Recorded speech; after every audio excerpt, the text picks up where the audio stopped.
Well, since you're the CEO of your company, can you explain us why do companies need managers at all? Oh, well, basically, you need managers to actually control the group of people you have. I mean, not necessarily control, but to guide them, so to speak. You need to make sure that this group of unorganized people actually come together and work for the same purpose, and they work in a way that's actually efficient and that helps everyone perform their best and reach the ultimate goal. Do you have any research to back up your ideas? Well, yeah, I mean, studies were conducted before, but actually there were studies conducted by Elton Mayo. It was the phenomenon that they actually recorded was called the Hawthorne effect, because the studies were conducted in the Hawthorne plants.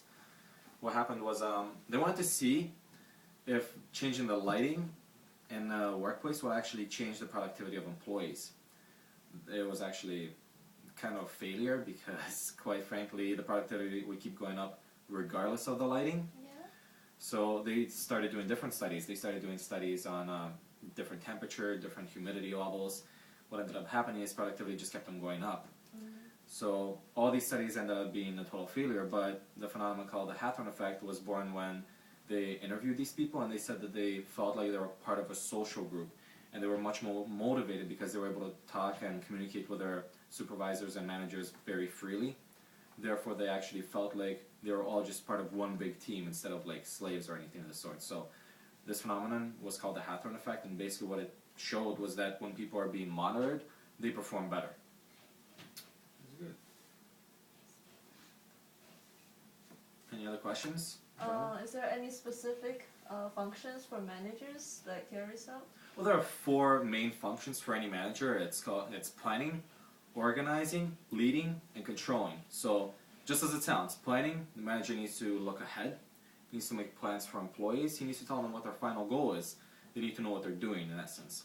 Organizing, he needs to put all the proper employees in jobs where they're actually going to be effective. So you don't want to have a plumber dealing with electricity, for example, right? That wouldn't be making any sense. Yeah. It works the same in any basically workplace. You have these employees, you tell them what to do, you put them in this area, and they all work towards the same goal but doing different jobs that they are each efficient in. Leading, you have to actually be able to motivate these workers to do their job, and you have to show them an example of how to do their job well. Because there's no point of having these employees doing a job and not actually, helping them and motivating them to do the job properly. You want them to be able to do it and to do it the way you want it done. So you need to be able to show them how to do it, and you need to obviously make sure that their motivational levels are always high so that they actually want to do their job. Final job is controlling. Now this is probably the most important stage because this is the stage where you want to actually measure and see if the outcomes that you're getting are meeting your expected results.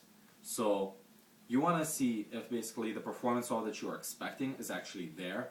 If it's not, you need to be able to speak to the employee about it, or a set of employees, and basically tell them how to do their job differently, see what the problem is, why they're not performing. If it's your plan that needs changing, you need to change the plan. But ultimately, you need to go through this controlling stage to make sure that everything that you're doing is actually accurate and proper. So that's the most important stage. I would say that's the most important stage, but these are four elementary functions for managers. All the managers have to go through this in one form or another. There is no specific form to do it, but every manager has to do it. Every manager goes through these four functions one way or another. So are there any different ways how you can manage employees? Well, I mean, there are different leadership styles. There's the autocratic, which is essentially communism. Whatever the manager says goes. They don't consult employees. And in fact, the employee has no say whatsoever in what is going to be done. Of course, in our day and age, this usually only works in emergencies, such as with firefighters. When there are fires, you don't want people arguing. You don't want people's opinions. You need to be able to make decisions that people will follow, that people are going to do. So that's the kind of place where an autocratic leadership style would actually be useful today. This, of course, used to be all the rage back in the day when the employees didn't really matter at all. Of course, second one is the participative style, which is essentially democracy. In this one, employees actually get to give their opinion to you. They get to help you in your decisions. Basically, you all work together towards a final goal. It doesn't always increase productivity, but it always increases job satisfaction. So it makes employees happy. It makes employees feel like they're part of a team. The final one is called the free rein leadership. What this means is that essentially employees are given a task, and the employee has to go ahead and reach the goal by himself. The employee can do whatever he likes, well, I mean, within reasonable measures, to achieve this goal. This usually works best with professionals, for example, like doctors or engineers, plumbers, like people who you can't really tell them how to do their job, you can only tell them that this is what needs to be done. This also works with salesmen quite well, actually, because you set, you set expectations for them and say, go ahead, go out, do whatever you gotta do, make the sales. And those are essentially, that's all I gotta say about the leadership styles. That's the three main ones. So that's all there really is to that. Is there any issues that come from dealing with so many different people? Dealing with different people. Well, I mean, diversity is very common, especially in the North American market. You always have people from all sorts of different backgrounds, cultures, whatever. You have to always be able to bring these people together, motivate them all. You can't always motivate everybody the exact same way, so you gotta make sure that managers have to make sure that they actually motivate each person in a way that's effective for them.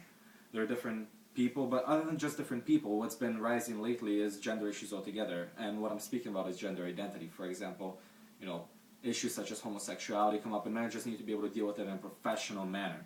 There isn't any room for any sort of, horseplay or joking around when it comes to subjects like that. Yeah.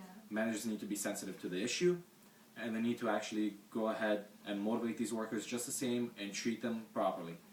And diversity, basically, that's all there is about diversity. That's how you work with different people. You just gotta give everybody what they want while keeping them on track, all heading for the same goal in the end. So, how do you prepare someone to become a manager? How do you prepare? Well, we have programs, basically coaching programs that train employees. Now, the way these work is we use tools such as Empowering. Now, what Empowering is basically you allow the employee to go ahead and do some of the tasks that normally a manager would be doing. So it's normally some simple tasks, but I mean the fact that you can communicate with managers freely means that you can shadow them, at least in a more open environment, so you can see what it is that they do, and because of that you can develop some skills and understanding as to what it is that they are doing themselves. You know what their job is. As a result of that, you basically acquire all the knowledge that you will need if you are to become a manager. So by letting employees see what a manager does, we get them to learn what it is that they will have to do in the future should they ever get promoted. And that's basically